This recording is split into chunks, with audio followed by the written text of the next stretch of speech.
Maths concept academy, मेरा नाम रवि। मैं आपके लिए मैथमेटिकल कंटेंट और साथ ही साथ केबीएस की अपडेट लेके आता हूँ। तो ये सेशन है मेरा, आप भी पूछ सकते हो, आप भी पूछ सकते हो, ठीक है ना।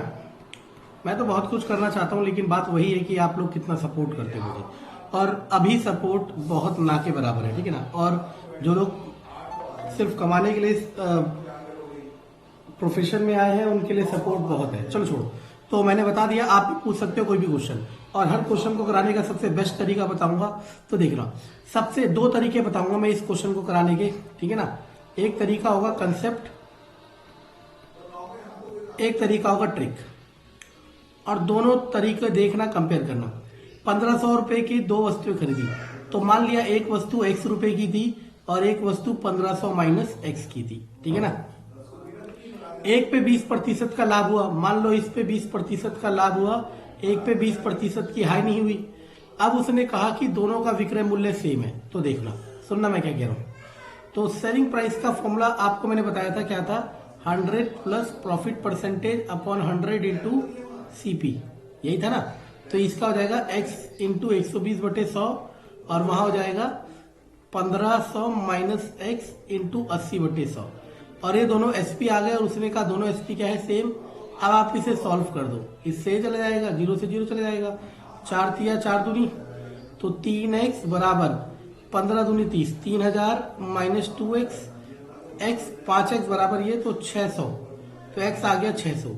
यानी कि ये वाली वस्तु का प्राइस हो गया 600 कॉस्ट प्राइस, इस वाले का हो गया 900। ये तरीका रहा कंसेप्ट, और मैं हमेशा प्रेफर करता हूं कंसेप्ट, क्योंकि कंसेप्ट कभी फेल नहीं होता, ठीक है ना। इसीलिए चैनल का नाम मैथ्स कंसेप्ट अकेडमी रखा, वरना मैथ्स ट्रिक अकेडमी क्योंकि ट्रिक जैसा कुछ होता ही नहीं है, मैं पहले दिन से कह रहा हूं। अब सुन लो, ट्रिक का मतलब होता है कंसेप्ट को छुपाना। अब सुनना, एक पे 20% का प्रॉफिट है, तो 1500 का 20% प्रॉफिट, यानी कि कितना हो गया 1800। 1500 का 20% लॉस, ये 1800 कैसे हुआ है, 1500 का 120/100, ऐसी 1500 1200, और वो कह रहा है कोई प्रॉफिट। देखो क्वेश्चन पढ़ो,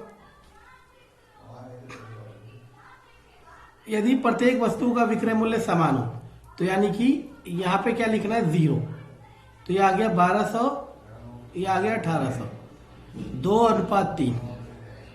अब आसान है, 1500 का पहले 2:3, ये कैसे निकालोगे, 1500 गुणा 2/5, 5 तिया 15, यानी कि 600। ये कैसे निकालोगे, 1500 गुणा 3/5, यानी कि 900। आ गया ना। लेकिन अब आप खुद सोचो, एक है ट्रिक और एक है कंसेप्ट। मैं बार बार कह रहा हूं, ट्रिक कहीं ना कहीं फेल जरूर होगी, और फेल नहीं भी होगी तो आपको क्वेश्चन के हिसाब से अपनी ट्रिक बदलनी पड़ेगी, लेकिन कंसेप्ट नहीं बदलता। चलो, वो कह रहा है कि एक संतरे को 25% लाभ पर बेचता है, तो मान लिया संतरे का कॉस्ट प्राइस है x, 25% लाभ मतलब 125/100 ऑफ x। सिंपल सा ये तरीका होता है, कैसे, क्योंकि सेलिंग प्राइस का फॉर्मूला होता है 100 plus profit percentage upon 100 into CP. तो रख दो 100/25/100 गुणा सीपी एक्स, तो 125/100 ऑफ x। तो ये डायरेक्ट लिखना सीखो जैसे हम लिखते हैं, ठीक है ना। यदि प्रत्येक संतरे के विक्रय मूल्य में 30 पैसे बढ़ा दे, हमने इसे रुपए माना था, 30 पैसे मतलब 30/100, ठीक है ना। अगर 30 पैसे बढ़ा दे तो उसे 40% का लाभ होता है, यानी कि अब जो आ गया ये, वो क्या होगा, 40% का लाभ। तो वहीं देखो, अगर 40% का लाभ होता तो सेलिंग प्राइस क्या होता मेरे दोस्तों, यही फॉर्मूला लगाओ, 100/40/100 गुणा एक्स, 140/100 ऑफ एक्स। सही है ना। अब मुझे इसे सॉल्व करना, और आप क्या पा दोगे, x की वैल्यू, और वही आपका क्या होगा, आंसर। समझ आया। मैं बार बार कह रहा हूं, कंसेप्ट हमेशा जीतेगा, और ट्रिक कहीं ना कहीं जरूर हारेगी, और ऐसा ना हो वो जहां पे आ रहे वो आपकी हार बन जाए, ठीक है ना। एक दुकानदार एक वस्तु को इतने प्रतिशत हानि पर बेचता है, तो सिंपल है, जब भी ऐसा क्वेश्चन है ना, इतने प्रतिशत पे, मानो ये क्वेश्चन में नंबर थोड़ा टिपिकल है, मान लो वो कहता 20% हानि है, मानी 20% लॉस है, तो हम क्या मान लेते 80%। अगर वो कहता 20% प्रॉफिट, तो हम मान लेते 120%। सही है ना। तो हमने 100 में से माइनस किया तो बस सिंपल है, 100 में से ये होता है 50/3, 50/3 माइनस करोगे तो 250/3 आ गया। 250/3 प्रतिशत किसके बराबर दे रखा है? 175, क्योंकि 250/3 पे बेच रहा है और बेचने वाले का क्या होता है? सेलिंग प्राइस होता है, ठीक है ना। आप सुनते रहना, होगा क्या? तो 1% कितना आ जाएगा? 175 गुणा 3/250, और वो पूछ रहा है क्रय मूल्य, और मैंने आपको सिखाया क्रय मूल्य हमेशा क्या होता है? 100%। तो 100% क्या हो जाएगा दोस्तों? 175 गुणा 3/250 गुणा, अब देखो 1 0 से 1 0 गया, 5 पंजे 5 दूनी 5 से जाएगा, 5 तिया 15, 5 तिया 15, 5 पंजे 25, 35 दूनी 70 तिया 210। ये आपका क्या आ गया? आंसर। चलो देखो, मैं बार बार कह रहा हूं ये सारे क्वेश्चन आप कर लेना। मेरे से 29वां पूछा था तो मैं 29वां बता रहा हूं। आप पॉज करके बाकी भी कर सकते हो, ठीक है ना। और आप भी पूछ सकते हो जो क्वेश्चन पूछना चाहो। देखो 20 छात्रों के पंक्ति में आर, टोटल 20 है। आर जो है दाएं से, दाएं मतलब होता है राइट, राइट से आर कौन से नंबर पे है? 5वें पे। और टी बाय से चौथे पे, टी बाय से चौथे पे। अब देखो ये तो क्लियर है ना कि मैंने आपको बताया था इसमें 2 केस होते हैं, एक होता है ओवरलैप, एक होता है नॉन ओवरलैप। तो ये नॉन ओवरलैप का होगा, ये तो क्लियर है।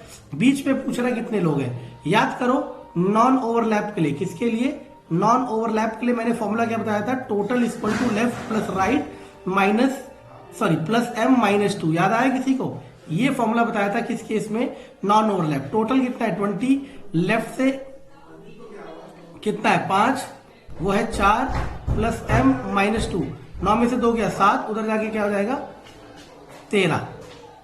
उधर कितना हो जाएगा? 13। चेक कर लें, मेरी गलती हो रही है कहीं, माइनस m तो नहीं था।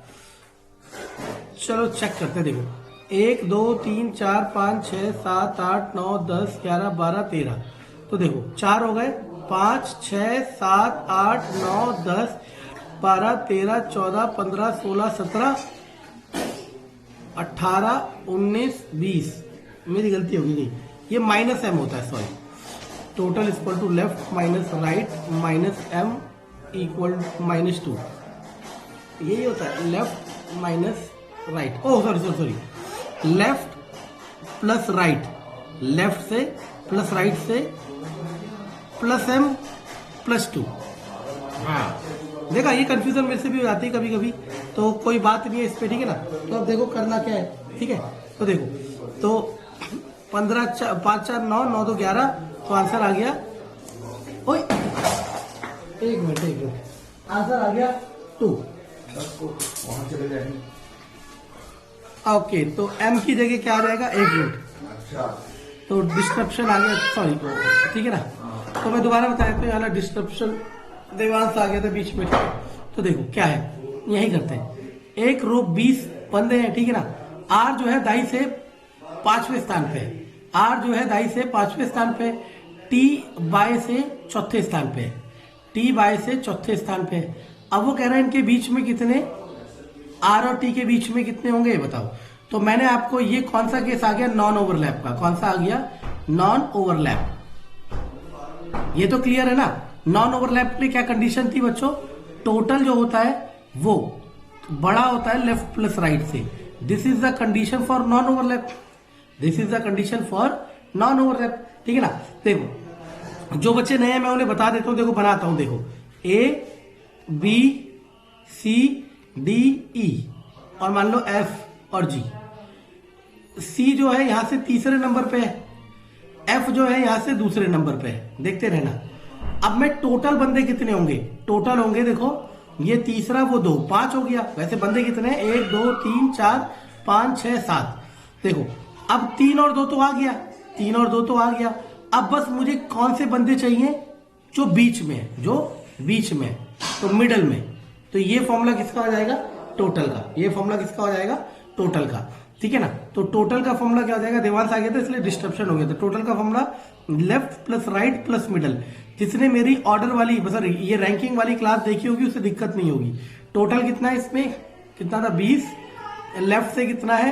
5, वो है 4 प्लस m। 5 4 9, उधर जाके माइनस, तो आंसर आ जाएगा 11, ठीक है ना। देवांश आ गया था बीच में। चलो देखो देखो ये वाला क्वेश्चन देखो, ये कैट का पेपर है, ठीक है ना। सुनना, मतलब कैट की प्रिपरेशन की बुक है उसमें, लेकिन कोई फर्क नहीं पड़ता। An army lost 25% man on war, 10% disease, 5% disabled. देखो मान लिया शुरू में X% थी आर्मी, आप सुनते रहे ना, कितने परसेंट खोए? 25%। तो X का 75/100, फिर कितने खोए? 10%, 90/100, फिर कितने खोए? 5%, 95/100। और ये किसके बराबर है? 641250। ये वाला हर जगह कंसेप्ट काम आएगा, समझ आया? यहां से x कैसे निकलेगा? 641250 गुणा 100 गुणा 100 गुणा 100 बटे में 75, 90, 95। इसे सॉल्व करोगे यू विल गेट आंसर। ये वाला टाइप में पहले भी करा चुका हूं, ठीक है ना। इसका तरीका क्या होगा पता है? ये कैसे करेगा? ये पहले ये वैल्यू निकालेगा, फिर इसके लिए ये निकालेगा, लेकिन हम क्या करेंगे? डायरेक्टली करेंगे। और आपको देखो ये भी इसी तरीके से, the tax on a commodity is diminished by 2.5% and it's consumption increase होगा ना। देखो अगर आपके पास दो चीजें हो, सुनना, अगर आपके पास दो चीजें हो, एक बढ़ रही हो एक घट रही हो, या फिर दोनों बढ़ रही हो या फिर दोनों घट रही हो, तो एक ओवरऑल चेंज का फॉर्मूला होता है, ओवरऑल चेंज का फॉर्मूला होता है x + y + xy/100। इसको याद रखना, और ये बहुत कीमती फॉर्मूला है, गवर्नमेंट जॉब में भी आता है। तो बस डिमिनिश्ड का मतलब माइनस 2.5, इंक्रीज का मतलब प्लस का 5, प्लस x की जगह -2.5, उसकी जगह 5/100, तो ये जाएगा 2.5। ये कितना हो जाएगा? प्लस माइनस माइनस, 25 पंजे 125, 12.5/100, तो हो जाएगा 0.25। 2.5 माइनस 0.125, तो कितना हो जाएगा? माइनस कर दोगे तो आपको आंसर मिल जाएगा। तो ये क्या कर रहा है?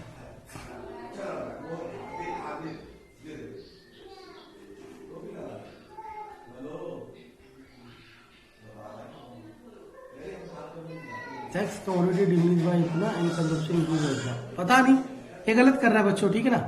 तो जो एसएससी या फिर गवर्नमेंट जॉब की तैयारी कर रहे हैं उन्हें पता होगा ये फॉर्मूला क्या है, ठीक है ना। ये क्या कर रहा है मैं बताता हूं।